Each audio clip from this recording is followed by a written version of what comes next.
இயேசு கிறிஸ்துவின் இனிதான நாமத்தினாலே உங்கள் ஒவ்வொருவரையும் நான் வாழ்த்தி வரவேற்கிறேன். காட்ஸ் கிரேஸ் ஊழியத்தின் மூலம் உங்களை சந்திப்பதில் மிகவும் மகிழ்ச்சி அடைகிறேன். இந்த நாளிலும் கூட வேதத்திலிருந்து ஒரு வசனத்தை நம்ம என்ன செய்வோம், தியானிப்போம்.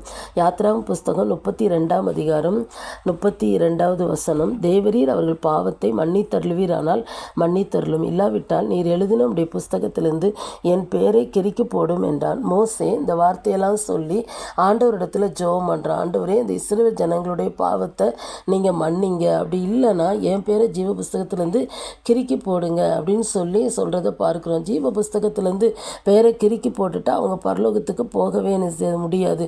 அப்போ இந்த ஜனங்களுக்காக அவன் பரலோக பாக்கியத்தையே பணயம் வைத்து என்ன செய்கிறான், ஜோமன்றதை பார்க்குறோம். பாருங்கள், அந்த ஜனங்கள் அப்படி என்ன பாவம் செய்தாங்க. முந்தின வசனத்தை பார்க்கும்போது அவங்க பொன்னினால் தங்களுக்கு தெய்வத்தை உண்டாக்கி மகா பெரிய பாவம் செய்தாங்க. அந்த பாவத்தை நிமித்தம் ஆண்டவருடைய கோபம் இறங்கி அந்த ஜனங்களை அழிச்சிடக்கூடாதுன்னு சொல்லி மோசே என்ன செய்கிறான், ஆண்டவரை நோக்கி என்ன செய்கிறான், ஜெபிக்கிறத என்ன செய்கிறோம் பார்க்குறோம். அப்போ இந்த ஜனங்கள் பரலோகத்துக்கு வரணும் ஆண்டவரே, இல்லைன்னா நானும் வரலை அப்படிங்கிற மாதிரி அவன் என்ன செய்கிறான், ஜோம்ன்றதை என்ன செய்கிறோம் பார்க்குறோம். இன்றைக்கி நம்மளை ஆண்டவர் இந்த தேசத்தில் வச்சிருக்கிறார். நம்ம இருக்கிற இந்த தேசத்தில் நம்ம ஜனங்களுக்காக நம்ம பாரத்தோடு எந்த அளவு ஜோம் பண்ணுறோம். ஆண்டவரே, நான் மட்டும் பரலோகம் போனால் போதும்னு நினைக்கிறோமா? இல்லை, என்னை சுற்றி இருக்கிற மக்கள், என் தேச மக்கள், இந்த மக்கள் பரலோகத்துக்கு வரணும்னு சொல்லி நம்ம எதை நம்ம தியாகம் பண்ணுறோம், நேரத்தை, பணத்தை, எதை தியாகம் பண்ணி நம்ம ஜெபிக்கிறவங்களா நம்ம காணப்படுறோமா? பிதாவானவர் நமக்காக தியாகம் பண்ணி தான் அப்படியே சொந்த குமாரனை என்ன செஞ்சார், இந்த பூமிக்கு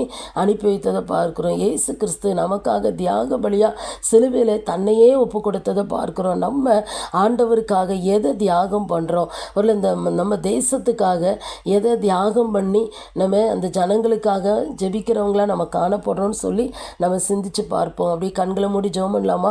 எங்களை நேசிக்கிற நல்ல தகப்பனே, இந்த நாளிலும் கூட நீர் எங்களை கற்றுக் கொடுத்த அந்த வார்த்தைக்காக ஸ்தோத்திரப்பா.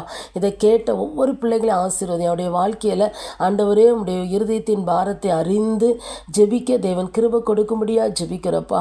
மோசே ஆண்டவரே தியாகத்தோடு ஜெபித்ததை பார்க்கிறோம்ப்பா. எங்களுடைய வாழ்க்கையில் நாங்கள் எங்கள் தேசத்துக்காக, எங்கள் மக்களுக்காக தியாகத்தோடு ஜெபிக்க தேவன் எங்களுக்கு கிருபை தரும்படியாக நாங்கள் ஜெபிக்கிறோம். உடைய பாதத்தில் எங்களை தாழ்த்தி ஒப்பு கொடுக்கிறோம். இயேசுவின் நாமத்தில் ஜெபிக்கிறோம் நல்ல பிதாவே, ஆமேன்.